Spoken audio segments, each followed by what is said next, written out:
Hello বন্ধুরা, মৌসুমীদের রান্নাঘর daily ব্লগে আপনার সবাইকে স্বাগত জানাই। আমি আজকে এখানে যাচ্ছি দই ফুচকা খেতে, জানি না পাবো কিনা। আপনার ব্লগটা দেখতে থাকুন।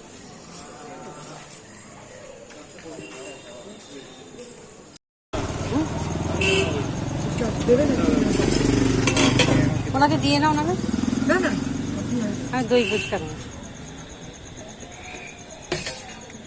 রোদ উঠছে না, কি হবে? তাও তো 100 টাকার আগে দিলেন।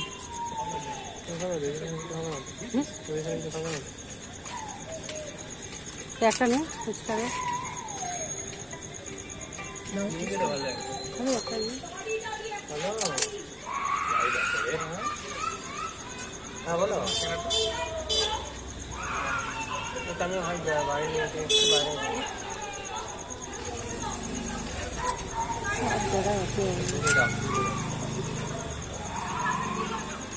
আচ্ছা কথা বলে কোটি করে 10 টাকা। হ্যাঁ হ্যাঁ চলো তো গাই হ্যাঁ ঠিক না আসতে তোমার উঠে গেল ঘরে উঠে বেরোবে না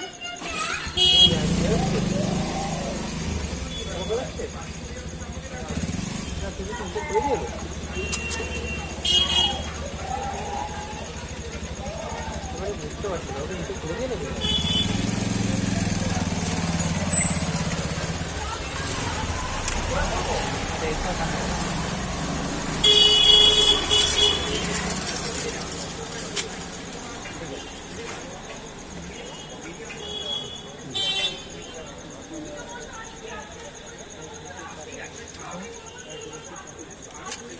দেরি হয়ে গেছে তাই জন্য।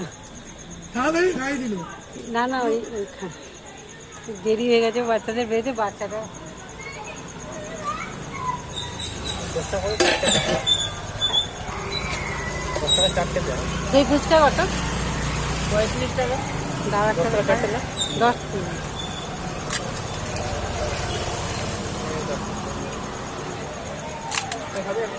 শুকনো খা, শুকনো আয় বাবাই, শুকনো খা, দাদা শুকনো দিচ্ছে।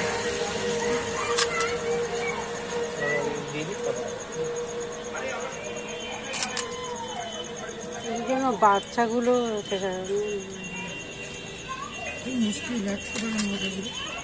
ভাবলাম আছে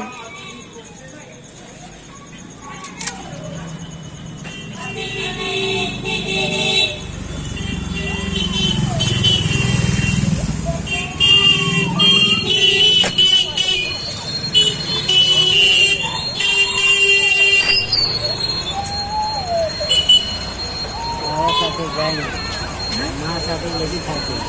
হ্যাঁ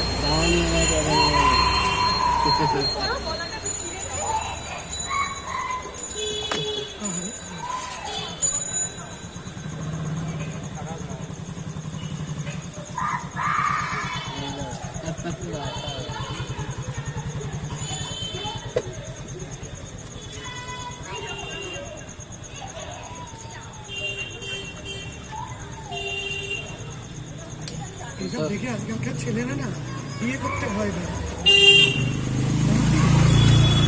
মাত্র তো বড় হচ্ছে, বিয়ে করবে সত্যি সিরিয়াসলি। বড় ছেলে তো তুমি দেখেছো, আয় করে ভালো প্র্যাকটিস করছে, আমি বিয়ে করবো না, সত্যি করবো, নিজে একা থাকবো, লাইব্রেরিটি কে নেবে? দুদিন পরে ডিভোর্স। আমি ছাড়তে, আমার দাদা যাচ তো, যদি 17টা কেস থাকে সারাদিনে, তাহলে তার মধ্যে 10টা হচ্ছে ডিভোর্স। বিয়ে করেই কেন? বন্ধুরা, আপনাদের দই ফুচকার ব্লগটা কেমন লাগলো আমাকে জানাবেন। আমাদের লাইক সাবস্ক্রাইব করবেন, আপনার সুস্থ থাকবেন, সাবধানে থাকবেন।